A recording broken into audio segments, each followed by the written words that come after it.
Congratulations on achieving the Sunshine Double, just Thank the you. fourth woman to do this. What are your thoughts on that? Well, I don't know, honestly. I feel pretty privileged that I can be amongst those players because, I wouldn't even dream of it a few years ago, and I knew it's going to be tough playing these two tournaments in a row. But yeah, I realized at the end that it's just another match, and I took it step by step, so that's how it ended.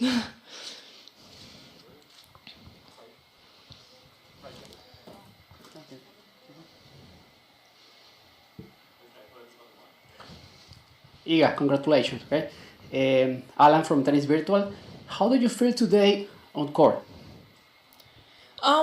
Well, pretty focused and composed because I knew I have a job to do. So basically, even though it was a final, I treated it like any other match, and I think that was the best way to do it because I didn't want to put too much pressure on myself. Iga, as the games were falling to you, especially in the second set, 1-love, 2-love, 3-love, etc., what did that feel like, the way you were playing? Because it looked like you were in a zone out there, and then when that last point finished, what did it feel like?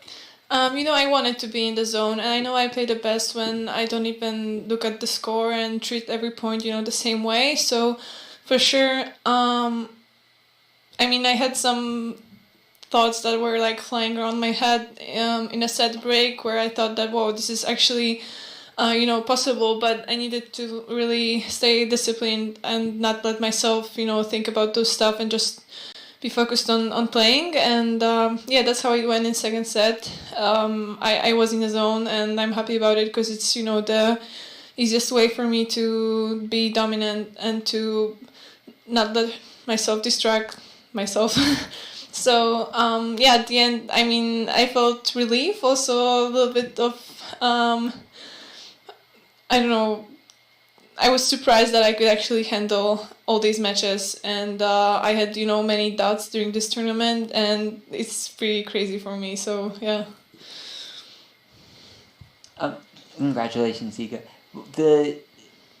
First, two questions, really. First one is, Naomi was really far into the court on your second serve. Do you see that when you're tossing the ball, and what goes through your mind? That's my first question. And then the second question is, when you look in the mirror in the morning, do you see the number one player in the world? And how, if not, how long do you think it'll be before you get comfortable with that? Well, when I wake up and look in the mirror, I see a mess, basically. So, no, I'm still the same person, the same Iga, and I want to stay that way. And, I had my biggest idols basically stayed the same way, and they're, the same people. And I don't want the success to change me in, like, a negative way. Obviously, it's going to give me a lot of confidence and satisfaction, but in terms of me as a person, I'm still going to be the same, But the first question, yeah, for sure I saw her stepping in, but, I had many situations in my life where I kept, when I backed up in those moments, and I didn't want to do that this time because I knew that I have to, go forward even though, and I know that my second serve is good and it can really kick well, especially on a slow surface like that. So I just used the skills that I have, and I didn't want to think about even making a double fault or something because I wanted also to give my opponent opportunity to play, to win. It's okay, to finish from second serve or to miss, and I just went with it. So. Congratulations. Thank you. So on the court, winner speech, you talked about the time that you watched Naomi won the U.S. Open back in 2018. So I was wondering where you were in that time. Are you watching it on the TV on your house or something? And also you said that this one is the beginning of like a great rivalry between you and Naomi.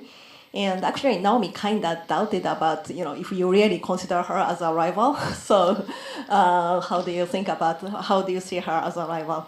Well, for sure, it's when I say we're gonna have a rivalry, I mean it in a positive way, that we're gonna compete against each other and actually motivate each other to be better and better. So yeah, that's what I meant. But for sure, Naomi is that kind of person. I mean, she's really nice and really humble and down to earth. So yeah, I didn't mean it in negative way that we're gonna argue in a locker room or something. Because it's impossible to do that with Naomi. And I'm also not that kind of person who wants to have fights. So yeah, but yeah, I remember the final that she played against Serena, and I remember I was on 60K in Montreal, in our friend's house, and I was playing. I won this tournament, but I remember that that wasn't that kind of place I want to be at, and I want to go further. But I was 17, and it really struck me how she handled the pressure there, and also the weird situation that happened on court. And yeah, I mean, it was more, I had more emotions. I felt like she's my idol right now, and I can really look up to her. Yeah, and in 2019 when I played against her, it kind of started shifting a little bit, and I realized that I can actually compete against those players. Congratulations, first of all. Thank you. Two-part question. One is, can you talk about playing in front of, there were so many Polish flags here in South Florida, so many. Can you talk about what it meant to you to play in front of so many Polish fans, and especially with what's going on back home?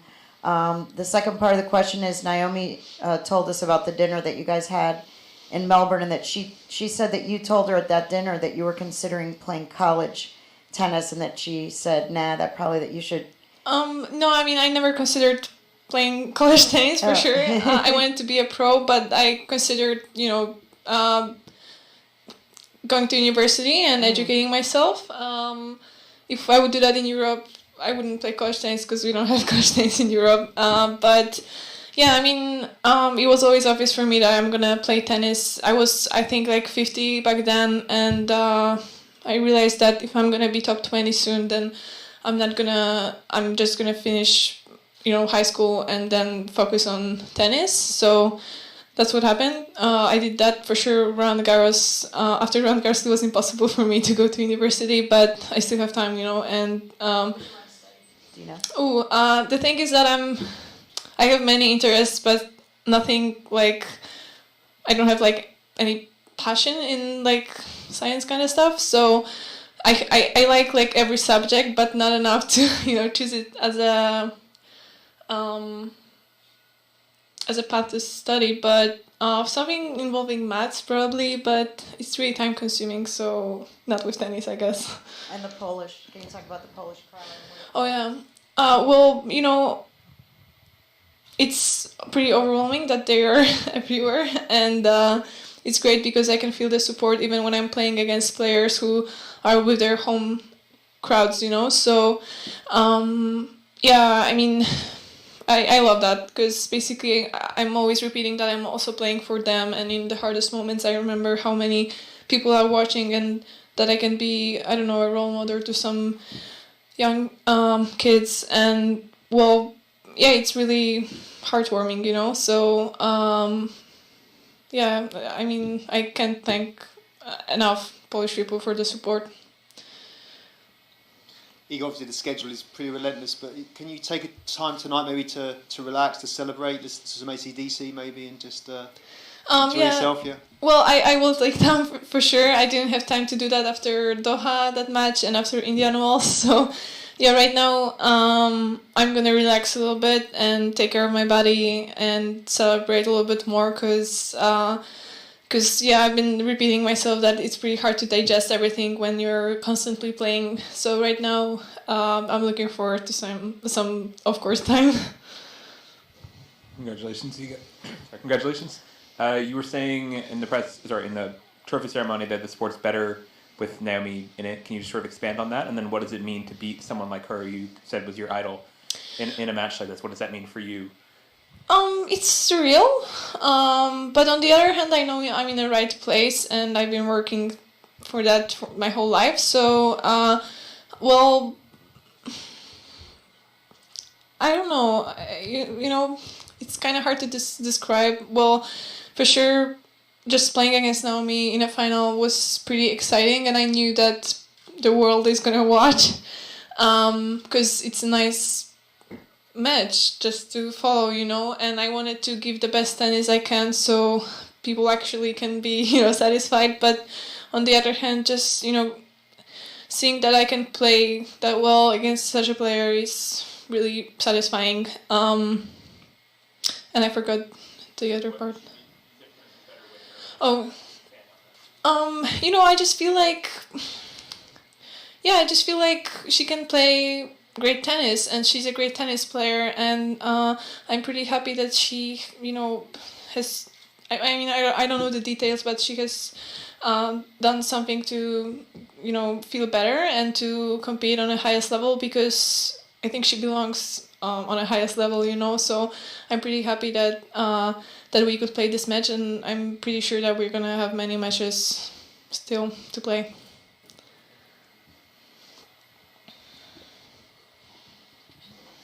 Iga, congratulations again.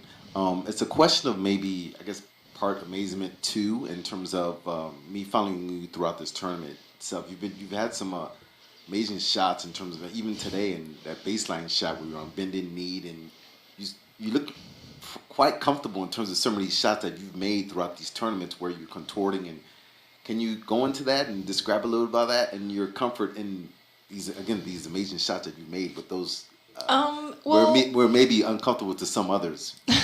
you know, I feel like I could play that kind of tennis last year on my practices and on my trainings back home, but I always wanted to, you know, convert that into my game on matches, and basically last season it was pretty tough to do that for me, but this season it clicked. So, you know, it's not like these shots are surprising me because I know what I can do, you know, but except Roland Garros and maybe, I don't know, a few matches in Rome or in Adelaide, I didn't have a chance to show my full, you know, potential, and I feel like I am doing that right now. So for me it's not a surprise. I'm pretty glad that you like them, and for sure it's gonna be nice, you know, for me to watch some highlights. I think we're gonna also, you know, analyze some matches, and it's good to also see myself on the screen because I can see the different perspective, you know.